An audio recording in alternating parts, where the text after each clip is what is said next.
Thank you for finally giving us the right to self-governance. Our ancestors have lived here for so long. This really means a lot to us. Right. We do our best, mate. As long as you don't suddenly discover gold in your territory, everything is going to be fine. Oh, I'm sure that won't happen. Welcome to the late 1800s Southern Africa.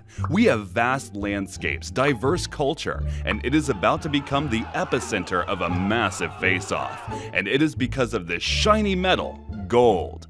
Found in 1886 in the Transvaal region, and oh boy, it wasn't just a gold rush. It was more like a gold tsunami. And as people were drawn to the region, guess who else wanted a piece of the shiny pie?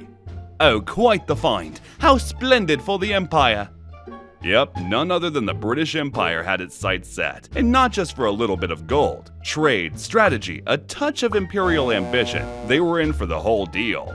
And then there were the Boers. They weren't newcomers and already had deep roots in the region and their own republics to prove it. We were here first. This land, this gold, it's ours. Well, sharing is caring, don't you think? And so, tensions between the British and the Boers were guaranteed. But let's rewind for a moment to the year 1877, a time before the big gold discovery, a time of, well, annexation. The British, ever the opportunists, annexed the South African Republic on the 12th of April, 1877.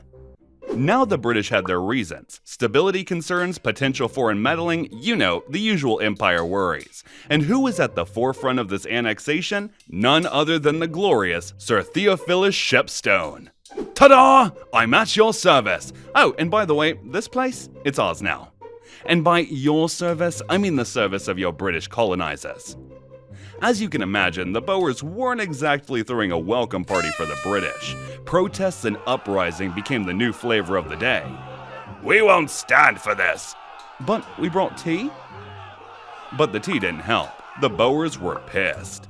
And among them were Paul Kruger and Pierre Joubert. The dynamic duo decided it was time to say no more to the British. The British, masters of many lands, found themselves stumbling in the South African playground. As a result of these tensions, the First Boer War erupted. But as punches were thrown and dirt was kicked up, there eventually came a time to just talk it out. And talk it out they did in the Pretoria Convention. The Boers got to govern themselves, but with a watchful British eye looming over them. Kinda like being allowed to choose your own ice cream flavor, but under the critical gaze of a dietitian. And so, with the ink of the treaties in hopes of a brighter future on the horizon, the stage was set for more problems. Meet Witwatersrand. Sounds magical, doesn't it? Well, it was again because of gold. And if you haven't noticed by now, the British really love gold. Just making room for our investors. Nothing to see here, mate. What do you mean? And where the hell did you get a bulldozer from? This is the 19th century. And it wasn't just about the shiny stuff. The British wanted to pull the strings behind the curtains and influence Transvaal's politics. And of course, ensure their migrants had the best seats at the gold-digging theater. And then, on October 11, 1899, the British, not once to subtly express themselves, sent an ultimatum to the Boers. And it wasn't about afternoon tea invasions. Do everything we want. Best regards, your British colonial administration. Well, they certainly have a way with words. And the ultimatum's terms? Less let's be friends and more do as we say or else we'll punch you real bad. And the Boers weren't exactly happy about this. And then, for the second time, hostilities between the British and the Boers commenced. The British had the gadgets, the glitz, and the numbers. Their plan? A blitzkrieg-like attack to swiftly put the Boers back in their place. And it started calm in the landscape of Natal, but on one particular morning, it was not so calm. On October 20th, the Boers decided on a different morning routine, namely taking strategic positions around Dundee and occupying the Impati Mountain. And what do you know? The early bird catches the British by surprise. Looks like we've got company! If waking up to a surprise isn't your cup of tea, imagine waking up to Boer gunfire. And then Boer forces move in to occupy the Talana Hills as well. As the British soon noticed the Boer forces on top of the hill, they swiftly responded.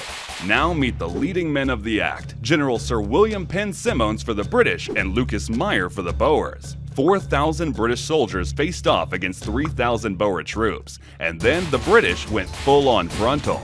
Both sides gave as good as they got, and soon casualties started to pile up. But the Brits had a trick up their sleeve. Bayonets, sharp, pointy, and pretty darn effective. And so the British moved forward and managed to capture the top of the hill. Victory?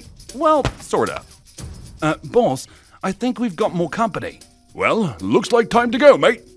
With the hill in their grasp, but losses mounting on the British side and the threat of Boer backups possibly being on the way, the British opted for a strategic change of scenery. But that wasn't yet it. When you've got home advantage and you know every nook and cranny, you play the game differently. And so the Boers now became part-time farmers and full-time guerrilla warfare experts. Their strategy? Hit hard and vanish fast, like a game of hide and seek, but deadly. They were just here. Where did they go? While the Boers embraced the now you see me, now you don't technique, the British generals had a steep learning curve as well. They are where now? Over there? No, wait. Over there? And so the British introduced the scorched earth policy. If you can't find the guerrillas, you just go after, well, everything. But tactics like these don't just harm soldiers. Civilians paid the price, and their suffering didn't go unnoticed. The international community was outraged. Concentration camps were set up, and they were not really a holiday resort either. The conditions were appalling, leading many Boer settlers to lose their lives. The Boers were getting tired and running out of supplies as well. Gotcha! Well, that's awkward. The tide of the war began to turn in favor of the British after the capture of key Boer leaders like Christian de Wet. In 1902, with their resources depleted and civilian populations devastated, the Boers were compelled to seek peace. Negotiations culminated in the signing of the Treaty of Vereeniging on May 31, 1902. The former Boer states, South African Republic and the Orange Free State, were brought under British rule. But the price of this war wasn't just in land or power. It was paid by ordinary people. Those scars told tales of concentration camps and burnt homes. But the turmoil sprouts unity. A sense of national identity was growing.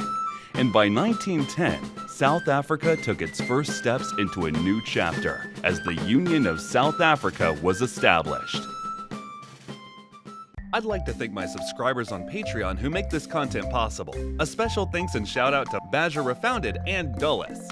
This type of content is pretty time consuming to produce. If you want to support my channel and help me create more of these videos, please consider subscribing to my Patreon under patreon.com/historywithseth. As a thank you, subscribers receive exclusive behind the scenes content, early access to, and a shout out at the end of every video, and decide what future videos should be about. So thank you for your support.